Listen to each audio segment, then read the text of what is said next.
से बोला महाराज जी मैं जब पी लेता हूं उसके बाद मेरा भजन बहुत बढ़िया चलता है। ऐसा थोड़ी होता है।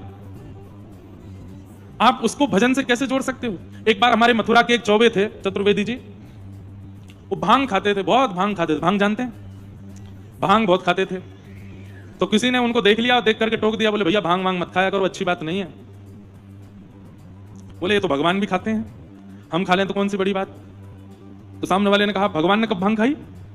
बोले भागवत जी में लिखा है। बोले बताओ हमें कहां लिखा है? बोले भागवत जी में 10वें स्कंद में देखो, जाके पढ़ लो। जब भगवान ने मट्टी खाई थी तो यशोदा मैया ने आकर के बोला था लाला तेने माटी खाई? तो ठाकुर जी बोले नहीं खाई। तो बोले मुंह खोल के दिखा। तो जैसे ही ठाकुर जी ने मुंह खोला तो पूरा ब्रह्मांड भगवान के मुख में दिखाई देने लगा। ब्रह्मांड में पृथ्वी भी भगवान के मुख में थी, उसी पृथ्वी पर ये भांग होती है ना भगवान के मुंह में भांग। वाह भले आदमी, तुझे भांग खानी है तो तेने भगवान के मुंह में भांग दिखा दे। कई युवा लोग हैं, वो लोग नशा करते हैं और फिर कहते हैं शंकर जी भी तो कर रहे हैं, शंकर जी भी तो करते हैं।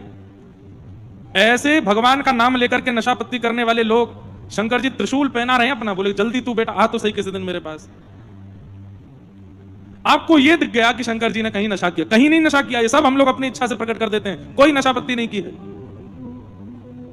हाँ ये जरूर लिखा है कि उन्होंने समुद्र मंथन में निकलने वाले विष को पी लिया था। जाओ पियो, थोड़ा सा पीना नहीं, एक बूंद रख लो जीभ पे, और यदि उसको सहन कर गए तो सारे आपके लिए ये जो जो बातें मना की जा रही सबके लिए मैं अलाउ कर दूंगा, जाओ करो।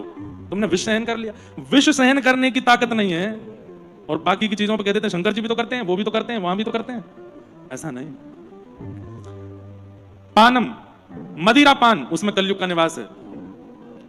तंबाकू का सेवन, उसमें कलयुग का निवास है। किसी भी नशीले पदार्थ को इनटेक करना, उसमें कलयुग का निवास है। दूसरे जीवों को मार के उनकी हिंसा करके उनके मांस को पका के खाना, उसमें कलयुग का निवास है। कई जगह अंडा को लोग नॉन वेज नहीं मानते। एक बात बोलूं आपको,